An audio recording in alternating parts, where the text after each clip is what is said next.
साधना कौन सी सच्ची। सब एक एक करके उन्हें प्रणाम करने लगे। परिवारजकों का यह समूह लंबे अंतराल के बाद पुनः अपने गुरु का सानिध्य पा बड़ा खुशी महसूस कर रहा था।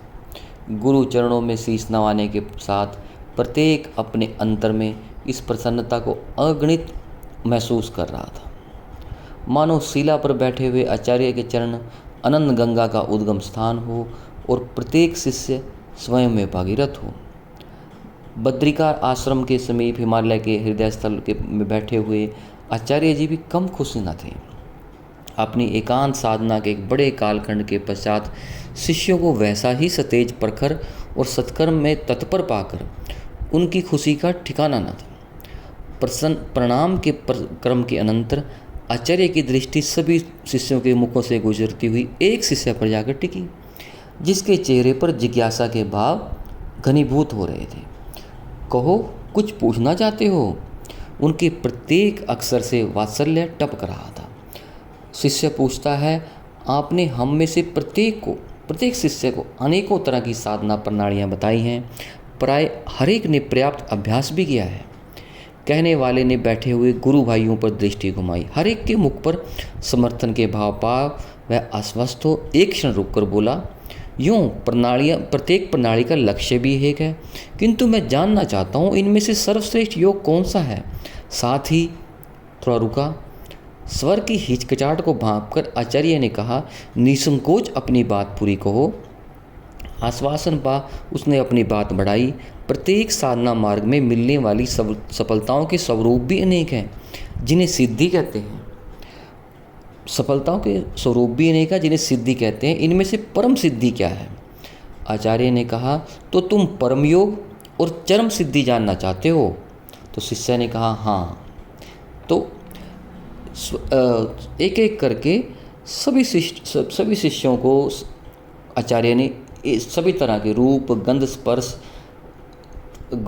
शब्द, गंध, स्पर्श और रस सभी प्रकार की साधनाओं का अभ्यास कराया।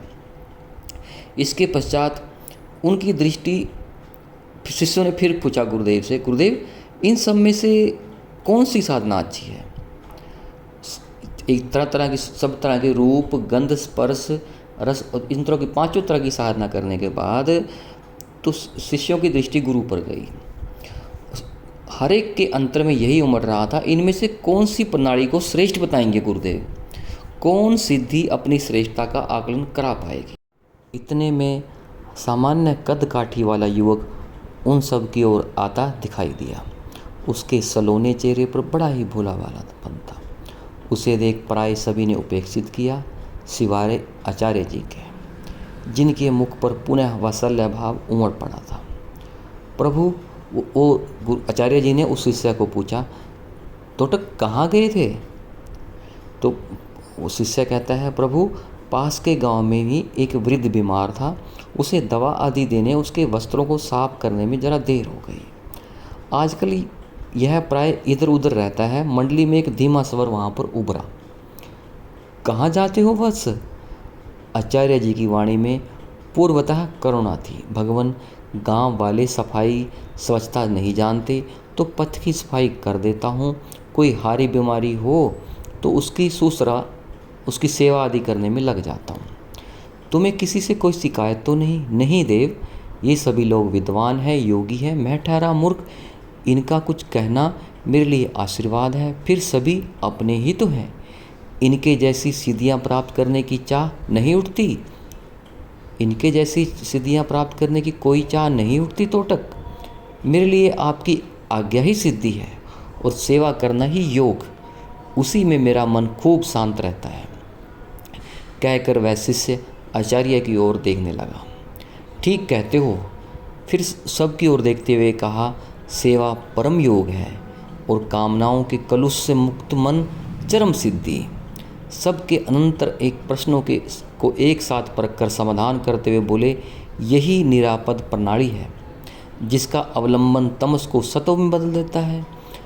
इससे मन सिद्धियों की चाह से उबरकर सर्वे भवन्तु सुखिना के भाव में निमग्न रहता है न यह परम योग? कहकर उन्होंने शिष्य समुदाय की ओर देखा और फिर कुछ रुक कर बोले, अन्य योगियों को ये स्थितियाँ कब मिलेंगी मुझे पता नहीं, पर सेवा योग का साधक तो इसी जन्म में मुक्ति ही क्यों, जीवन मुक्ति, विदेह मुक्ति का परम लक्ष्य प्राप्त कर लेता है। लोभ मोह अंधकार से छुटकारा मिला कि उक्त स्थिति आई। हाँ, एक बात जरूर है, सुनकर तभी सभी तनिक और सावधान हो गए। सेवा सिर्फ रोगी की सुसरत तक सीमित नहीं रहनी चाहिए, इसकी परिधि का विस्तार लोकहित में हो, प्रवज्ञा करने, ज्ञान ध्यान करने, जीवन विद्या का शिक्षण करने तक भी है, यह ध्यान रहे। परिवाजकों के समूह में सभी की शंकाएं सीमित हो चुकी थी। अब शिष्य उपदेष्टा को नमस्तक झुकाकर उठ गए। उपदेष्टा किसी अन्य गहन चिंतन में खोने लगे थे। यह उपदेशक थे आदि गुरु श्री शंकराचार्य जी। जय माँ गायत्री।